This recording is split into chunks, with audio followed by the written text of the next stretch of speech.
যুবকদের জন্য একটা পরামর্শ দিয়ে যাচ্ছি, যারা কেবলমাত্র চাকরি অথবা ব্যবসা শুরু করছেন।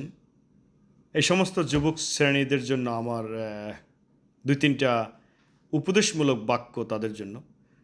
নাম্বার 1 হচ্ছে, আপনি যেদিন থেকে চাকরি বা ব্যবসা আয় করা শুরু করবেন, from day on you have to save something. You have to save something. That's number 1.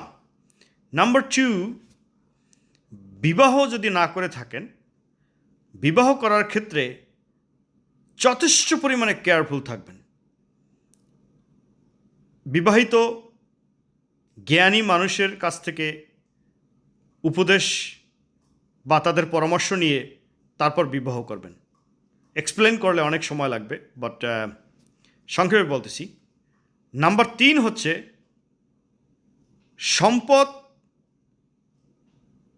আপনি সেভিংস করেন, জমি কেনেন, স্বর্ণ কেনেন বা যা কিছু করেন না কেন, কোনো দিন স্ত্রীর সাথে শেয়ারে করবেন না। স্ত্রী বউয়ের সাথে শেয়ারে কোনো কিছু করবেন না। তার 3টা অ্যাডভাইস, পরামর্শ আপনাকে ধনী বানাবে অথবা উন্নতির স্বর্ণ শিখরে নিয়ে যাবে।